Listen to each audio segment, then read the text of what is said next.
नमस्कार मित्रांनो, अस्सल हाताची चव या मराठी यूट्यूब चॅनलमध्ये तुम्हा सर्वांचे स्वागत आहे। तर आजच्या व्हिडिओमध्ये आपण बघणार आहोत कोथिंबीर पापडी। कोथिंबीर वडी तर नेहमीच खातो, पण ही कोथिंबीर पापडी ही खायला एकदम खमंग लागते। तर तुम्ही एकदा नक्की ट्राय करा। चला तर मग रेसिपीला सुरुवात करूया। यासाठी इथे मी एक जुडी एवढी कोथिंबीर कापून घेतलेली आहे। साधारण वाटीच्या मापाने म्हणलं तर एक मोठी वाटी मी कोथिंबीर बारीक कापून घेतलेली आहे। कोथिंबीर अशी ताजी ताजी घ्यायची आणि मोठे देठ घ्यायचे नाही तिचे। आणि तर यामध्ये मी 1 कप एवढे गव्हाचे पीठ टाकलेले आहे आणि त्याच कपाने थोडासा म्हणजे 2 मोठे चमचा एवढा रवा टाकलेला आहे। आता हे चांगले मिक्स करून घेऊया, म्हणजे हे पीठ आणि रवा कोथिंबीर सोबत चांगला मिक्स होईल। आता यामध्ये आपण चवीनुसार मीठ घालायचे आहे आणि थोडेसे चवीनुसारच लाल तिखट घालायचं आहे। तुम्हाला जर जास्त तिखट खावं वाटत असेल तर तुम्ही जास्तही घालू शकता। मी इथे थोडेसे घातलेले आहे। थोडीशी हळद घालायची आहे।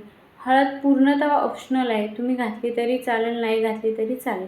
1 मोठे चम्मच जिरे घालायचे आहे, थोडासा ओवा घालायचा आहे आणि 2 मोठे चम्मच तीळ घालायचे आहे। तीळ थोडे जास्त घालायचे आहे। आता यामध्ये मी 2 मोठे चम्मच कडकडीत तेल घातलेले आहे। तेल चांगले गरम करून घालायचे, म्हणजे याला खुसखुशीतपणा येतो। बाकी आपल्याला यामध्ये तांदळाचे पीठ वगैरे घालायचं काम नाही।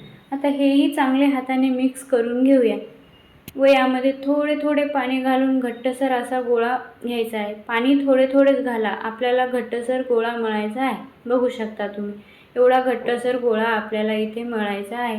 आता हे पीठ आपल्याला 10 मिनिट बाजूला ठेवायचे आहे। 10 मिनिटांनंतर बघू शकता आपले पीठ चांगले रेडी झालेले आहे। आता या पिठाला मी 3 गोळ्यामध्ये विभागणार आहे, म्हणजे आपल्याला पोळी लाटायला सोपं जाईल। तुम्ही एक एक छोटेसे गोळी करूनही लाटू शकता, पण त्याला खूप वेळ लागेल। म्हणून इथे मी अशी एक मोठी पोळी लाटून घेत आहे। पोळीला थोडेसे पीठ लावायचे आहे, पीठ आपले गव्हाचेच लावायचे आहे व मोठी पोळी अशी लाटून घ्यायची आहे। आता ही पोळी पूर्णतः लाटून झाली की तुम्ही त्याला कोणतेही आकार देऊ शकता। इथे मी थोडेसे काट्याच्या चमच्याने यावर छिद्र पाडून घेतलेले आहे। हे तुम्ही नाही पाडले तरी चालते बरं का, असं काही नाही की पाडावेच। आता इथे मी एक छोट्या ग्लासने याचे पुरीसारखे आकार पाडून घेतलेले आहे।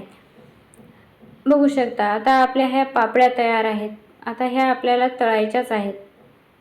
मित्रांनो, तुम्ही ही रेसिपी एकदा नक्की ट्राय करा। खूप म्हणजे खूपच छान लागते, चवीलाही अप्रतिम लागते।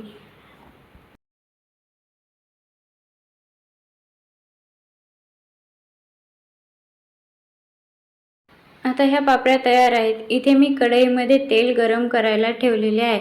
मित्रांनो, तेल हे नेहमी मंद आचेवर पण चांगले कडकडीत गरम करून घ्यायचे, तरच आपले पदार्थ कडकडीत म्हणजे असे खमंग आणि खुसखुशीत होतात। जर तेल जास्त तापले नाही तर ते नरम पडतात, म्हणून तेल चांगले असे कडक करायचे आहे। आता याच्या आलटून पालटून दोन्ही बाजू चांगल्या भाजून घ्यायच्या आहेत। मित्रांनो, तुम्ही जर माझे व्हिडिओ बघत असाल आणि तुम्हाला जर व्हिडिओ आवडत असेल तर प्लीज एक लाईक, शेअर, कमेंट नक्की करत जा। आणि हो, चॅनलवर नवीन असाल तर सबस्क्राईब नक्की करत जा। बघू शकता आता आपल्या दोन्ही बाजू भाजून झालेल्या आहेत, म्हणजे आपल्या पुऱ्या आता ह्या चांगल्या प्रकारे तळलेल्या आहेत। आता मी सगळ्या पुऱ्या अशाच तळून घेणार आहे। तर बघू शकता मित्रांनो, आपली रेसिपी तयार आहे। मित्रांनो, हे खायला एकदम खमंग आणि खुसखुशीत होते। तुम्ही ही एकदा नक्की ट्राय करा आणि व्हिडिओ आवडला तर लाईक, शेअर, कमेंट नक्की करा।